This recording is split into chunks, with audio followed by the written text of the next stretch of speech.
You wake up, your heart is pounding, your hands are clammy, your eyes aren't even open yet, but your fingers are already on the screen. You're not checking notifications. You're checking if you're still alive.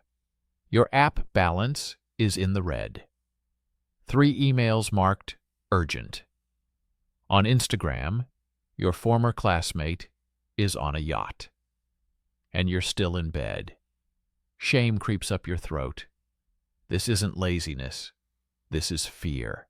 Fear that you've fallen behind, that you've been written off, that while you were sleeping, the world distributed everything, money, love, opportunity, and you got nothing. Do you know this feeling? Of course you do. 68% of working Americans do the same thing every morning, not because they're weak, but because the system demands constant confirmation you're still in the game. Imagine, you have $70,000 a year per capita. You can call a therapist through an app, order sushi at 2 a.m., see how anyone on the planet lives in real time, and you're still scared. Scared your insurance will deny coverage, scared you won't get enough likes, scared your KPI will drop, and you'll be replaced by an algorithm. Here's the paradox. The more opportunities you have, the harder it is to breathe. The louder they shout, "You can do anything," the quieter your voice becomes. You haven't broken. You're just feeling what the system tries to silence. Look at your palms. They're not trembling from caffeine. They're trembling from tension, as if you're walking through a minefield every day. And the mines are deadlines, bills, comparisons, expectations. Does this sound familiar? Then remember this. Your anxiety isn't a mistake. It's a signal. Like a toothache. Like smoke in a room. Something is wrong here. And it's not you. In this story, we'll show how the promise of happiness through success turned into a trap. How likes became the currency of self-worth. How the fear of being fired replaced a sense of purpose. And how therapy became just another subscription service. You are not alone, and it's not your fault. But it's time to understand. You're not reacting to your weakness. You're reacting to a sick system. Now remember, when was the last time you woke up and didn't reach for your phone? Think about it, because that's where the way out begins. Imagine a 15-year-old. She wakes up, not to an alarm, but to an internal kick.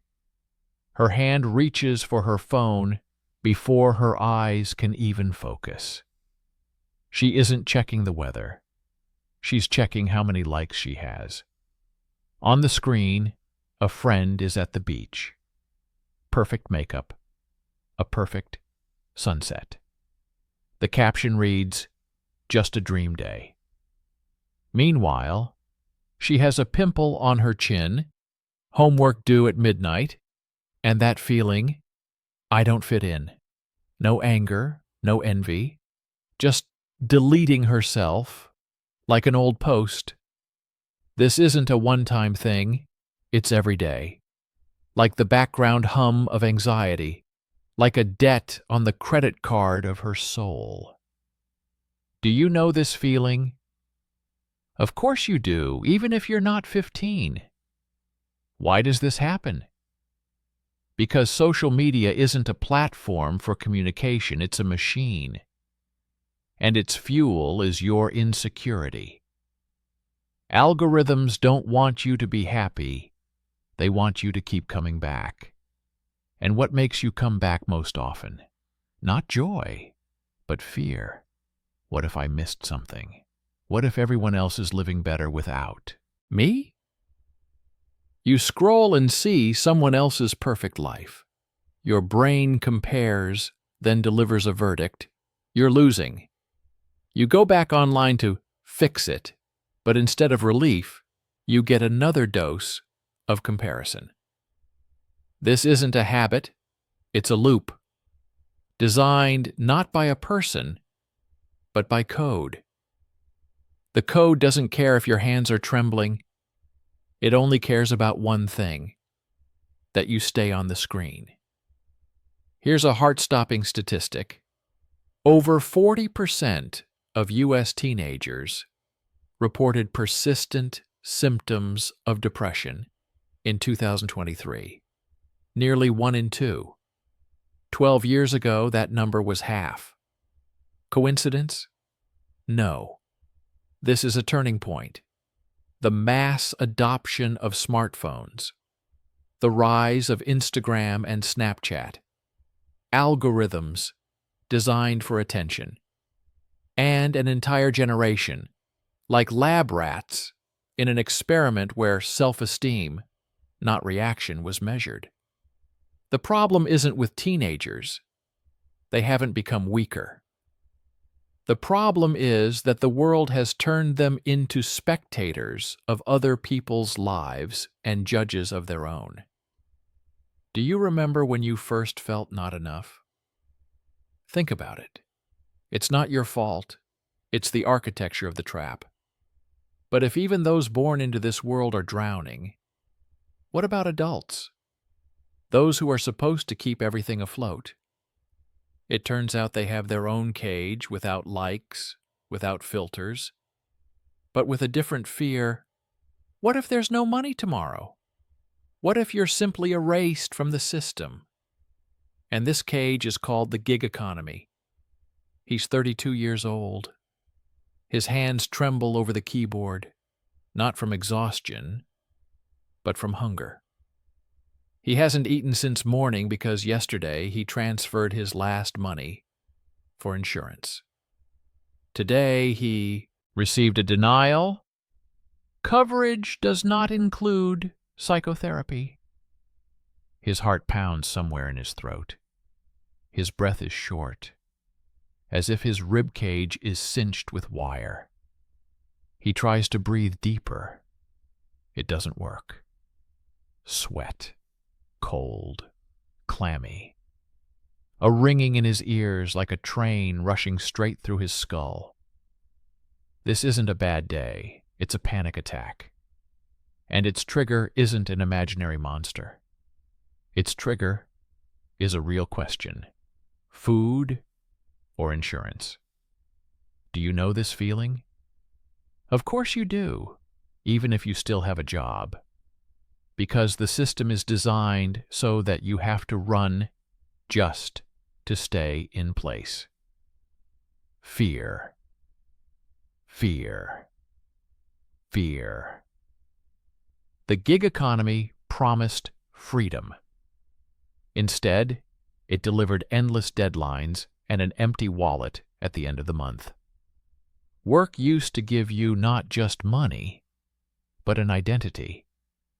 A name in the office, a coffee with a colleague, a feeling that someone needed you, even on a Friday night. Today, you're a profile on a platform. Rating 4.8, status available. And inside, an emptiness that nothing fills. And your brain senses it. It doesn't believe in flexibility. It sees a threat. And it releases cortisol, the stress hormone, 35% more than for those with a contract. This isn't just a number. This is your body screaming, "You're in danger."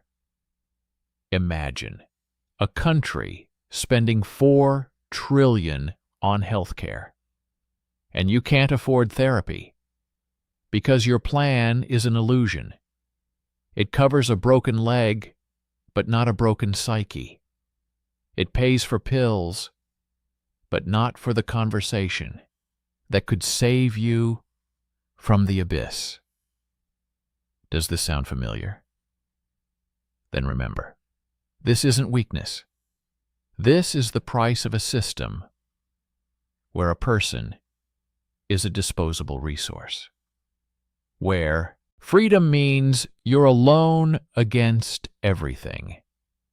And even if you work 16 hours a day, you can still be erased with one click. A panic attack isn't a malfunction, it's a signal, like an alarm sound on an airplane. And it says one thing: you can no longer breathe in this atmosphere. And tomorrow again, a choice. Food or insurance, work or sleep, life or an imitation of life. You haven't broken. You're just breathing in a world where air is sold by subscription. Dr. Emily Rodriguez looks at her patient. He's trembling, not from cold, but from insomnia and fear. His voice breaks. I can't do this anymore. She knows what he needs. Not 6 sessions, but 20, 30. Months of trust, quiet, pain that can't be packaged into a diagnostic code. But the insurance company only approved 6. After that, either recovery or denial. She wants to help, but her hands are tied not by ethics, but by accounting. In this moment, she's not a doctor. She's a negotiation manager. In a system where the soul is not a covered risk. Do you know this feeling? When they tell you, you'll be better in 3 weeks, but inside everything screams, I'm just starting to talk. The healthcare system in the U.S. isn't about care. It's a business. And it's profitable for you to recover quickly. Not deeply, quickly. So therapy is condensed into a checklist format. Diagnoses become codes. And loneliness, meaninglessness, injustice, they remain off camera. They can't be cured with a pill. They can't be insured. Insurance denies coverage, not because you're not sick, but because your pain doesn't fit the rate plan. Here's a chilling statistic. Only 1 in 5 Americans with depression receives adequate treatment. 70% of them have medical insurance. The problem isn't access. The problem is that the system doesn't want to pay for real healing. It pays for antidepressants, because pharmaceutical companies earn billions from them. But it doesn't pay for time, for dialogue, for the silence in which trust is born.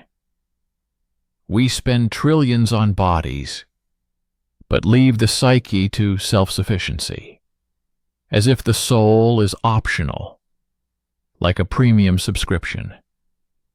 Imagine you're in the hospital with a broken bone. They treat you. But if your psyche is broken, they tell you, heal yourself, just faster and quietly. The system doesn't break the cycle of suffering, it services it.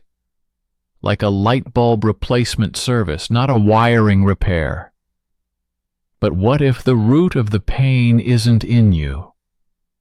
What if the problem isn't how we heal, but what we live for? What we call success? What makes us wake up with a lump in our throat? You haven't broken. You're just breathing in a world where the soul isn't insured. And pain is considered a temporary inconvenience. Look at your hands. Are they still trembling? That's not weakness. That's a protest against a system that treats symptoms and ignores you. She earns $150,000 a year, an apartment downtown, subscriptions to Pilates, therapy, and organic smoothies. Her LinkedIn is a gallery of triumphs: speaker, thought leader, top 30, under 30. But at night, in the dark, she can't sleep. She calculates how many days until the deadline, how many likes on a post, how many people are silently waiting for her to stumble. Her success isn't a reward, it's a debt. And every day she pays it with anxiety, insomnia, and the fear of being not enough. Do you know this feeling? Of course you do, even if your income is half that.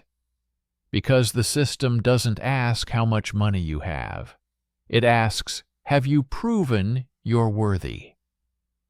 The culture of success has turned happiness into a task. Not feel joy, but achieve, measure, publish. Health is a metric. Rest is an investment. Even gratitude is content. You're not living, you're executing a plan. And when everything is done, a new list appears, with new goals, new comparisons, new fear. What if this isn't enough now? Here's the paradox. Americans with incomes over $100,000 a year suffer from anxiety more often than residents of many countries that have neither insurance nor Uber Eats. Why? Because their well-being is fragile glass. It rests not on basic needs, but on constant confirmation. I'm in place. In poverty, the fear is not having enough. In abundance, the fear is losing it. And the more you have, the more you fear. This isn't freedom. It's a prison of golden bars, where you are both the guard and the prisoner. Imagine you won the race, but instead of a finish line, there's a new starting line. And you run again, not because you want to, but because stopping is a disgrace. Do you remember the last time you felt peace without reason, without achievement, without the caption, "I deserve this"? Success doesn't save. It masks emptiness. And emptiness isn't from a lack of money. It's from a lack of meaning. In a world where everything can be bought, the rarest thing is understanding why you're even here.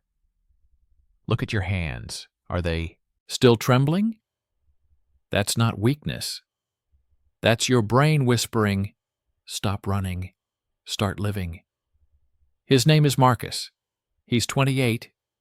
He has 1,247 friends, 32,000 followers, and 3 chats where he's expected.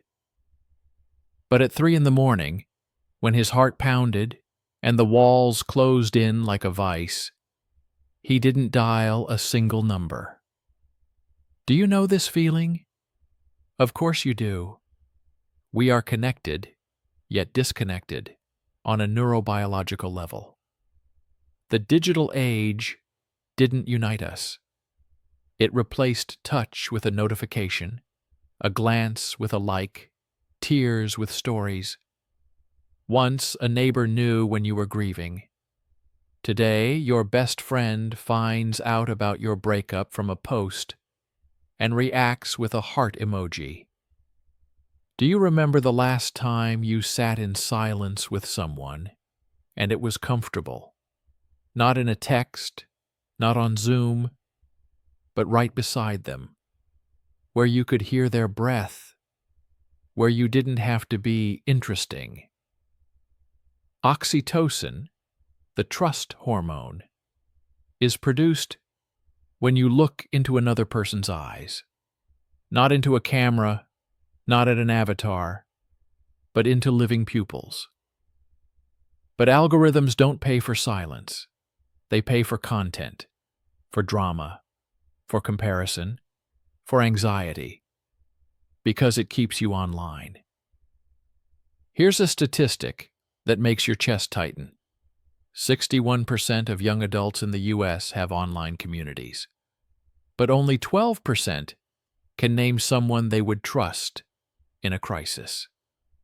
We know everything about each other's lives and nothing about each other's pain. The more you're online, the stronger the loneliness. People who spend more than 3 hours a day on social media are twice as likely to experience chronic isolation and 78% more likely to suffer from depression. Hyperconnectivity creates hyper-isolation. Your brain is starving, not from lack of food, but from a lack of genuine presence. We exchange emojis instead of hugs, reactions instead of conversations, and we don't even notice how we're losing what made us human. Imagine your hand reaches for your phone at 3 in the morning. You scroll through your feed. You see smiles, vacations, victories, but no one sees you. The real you, broken, alive. We are connected by cables, but disconnected by souls. And if loneliness has become the norm, where do you find something that says, you are not alone? Do you remember the last time someone simply hugged you without reason? Think about it. It's not your fault. It's the architecture of loneliness, designed not for connection, but for retention. Your body remembers warmth. Your brain remembers a voice without a screen. And this pain isn't weakness. It's a memory of how things should be. Her name is Emily, a house in the suburbs, 2 cars, a vacation in Tuscany every year. She did everything the American dream promised. But one evening, standing by the window with a glass of wine, she felt an emptiness. Not sadness, not exhaustion, but a hollow inside, where everything disappeared. Money, things, likes, diplomas, as if she were filling a bucket with a hole. On the shelves, $1,000 books, unread. On the walls, photos with smiles, without memories. She looks at her reflection and thinks, why do I have everything, but feel nothing? Do you know this feeling? Of course you do. 54% of Americans with incomes over $100,000 admit, inside, there's emptiness. Their success is a house built on sand. It looks sturdy, but ask why, and everything crumbles. Meaning used to be sought in temples, in community, in service. Today, it's sold in an app. Find yourself for $200. Discover your purpose in a 5-day retreat. Feel life. Buy a new iPhone. But consumption doesn't provide meaning. It merely postpones the question. Because meaning isn't bought. It's born in sacrifice, in connection, in loyalty to something that won't disappear tomorrow. And the brain? The brain quickly adapts to joy. Yesterday it was paradise. Today it's background noise. This is called hedonic adaptation. Simply put, the more you get, the less you feel. And the cycle repeats. A new purchase, a new course, a new you. But the emptiness grows. The U.S. spends $4 trillion on healthcare, yet life expectancy is falling for the first time in peacetime by 2.7 years. Why?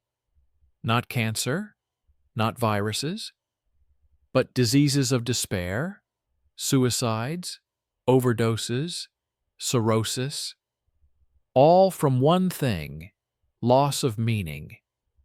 The system treats the body, but ignores the soul. It measures blood pressure but doesn't ask, do you feel your life is important? Do you remember the last time you did something, not for likes, not for KPIs, but simply because it was right? Think about it. Consumption isn't meaning.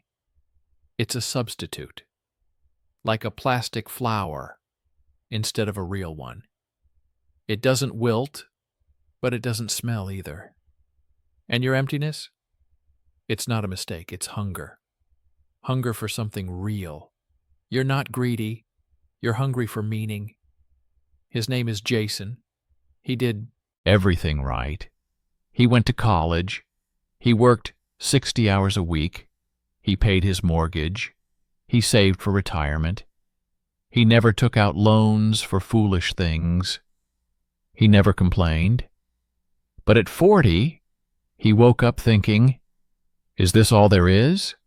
Not poor, not sick, but inside, a scorched earth. And the most agonizing part is, he feels guilty. Because in America, unhappiness amidst abundance feels like a betrayal, as if you don't appreciate what you have. He looks at his children and thinks, I gave them everything I had, but can I give them hope? Do you know this feeling? Of course you do. And now a statistic that makes your chest tighten. The suicide rate among white men aged 45 to 54 has increased by 45% since 2000. The highest increase among all groups. These men are the pillars of the dream. And their fall is not a personal tragedy. It's a systemic signal. The American dream promised, work hard and you'll be happy. But that's a lie. It's an illusion of control. Because today, a child born in the 1980s has only a 50% chance of earning more than their parents. In the 1940s, that chance was 90%. The dream has become a lottery, and the losers are taught to be silent. You're not a loser. You just weren't born in the right era, not into the right family, not with the right connections. But the system says it's your fault, and you believe it. Here's the tragedy. When you've built your whole life on a promise and suddenly realize it's dust. You lose not only the future, you lose the past. All those years, for what? Research called it the crisis of meaning in an age of abundance. The more you have, the sharper the pain of realizing none of it matters. And this pain cannot be acknowledged, because in a society where success is a debt, admitting meaninglessness is a betrayal. Does this sound familiar? Then remember, you haven't broken. You've just seen the deception. When a dream becomes a debt, failure turns into a condemnation. But what if pain isn't weakness, but a signal that the system is broken? And it's time to stop blaming yourself. Remember, who are you if not what you produce? And who are you with if not what you show? Look at your hands. Are they still trembling? That's not fear. That's awakening. All the threads converge. Social media isolates. The gig economy strips stability. Insurance denies therapy. Success becomes a debt. Consumption masks emptiness. And the American dream turns pain into personal fault. This isn't an anxiety epidemic. It's a systemic collapse. 83% of psychotherapy requests are rejected, even with a diagnosis of depression. The reason? Insufficient medical necessity, as if the soul is an option, not a foundation. Only 1 in 5 receives treatment, not because they don't ask, but because the system doesn't want to pay for something that can't be packaged into a pill. This isn't just the healthcare machine, not just algorithms, not just the labor market, not just the culture of success. It's one machine, a single mechanism. It generates stress, so you buy. It creates loneliness, so you scroll. It instills fear of falling behind, so you work. It turns your pain into a metric, so it can be ignored. Remember Marcus? His hand reaches for the phone at 3 a.m., but he hesitates to dial a number. Remember Emily? Standing by the window with a glass of wine, staring into emptiness. Remember Jason? Waking up and thinking, is this all there is? Their pain isn't an exception. It's the rule. And your anxiety isn't weakness. It's a mirror of a system that demands you be productive, happy, successful, but offers neither connection nor meaning nor peace. You haven't broken. You're just feeling what the system tries to silence. Your palms aren't sweating from coffee. Your heart isn't pounding from insomnia. Your muscles aren't tense from exertion. These aren't nerves. This is a physiological response to an unsustainable environment. Your brain knows you are in danger even if you have a home, a job, and insurance. Happiness is impossible when success is a debt. When connection is an illusion. When every morning begins with checking how many likes, how much money, how many days until the deadline. As if your worth is a variable, not a constant. We've built a world where you can have everything and feel nothing. And even those who win, top executives, influencers, entrepreneurs, suffer from anxiety more often than the average resident of Bangladesh. Why? Because their well-being hangs by a thread. One bad quarter, one negative comment, one missed KPI, and everything crumbles. In this constant tension, there is no peace, only an imitation of life. So I leave you with one question. Answer honestly, to yourself or in the comments. Do you believe it's possible to be truly happy in this system? Or is it time to build something new? Not a new app, not a new brand, but a new form of human existence. Where connection isn't monetized, where meaning isn't sold, where being is more important than having. As long as we treat symptoms instead of the system, the pain will grow. And the choice is yours.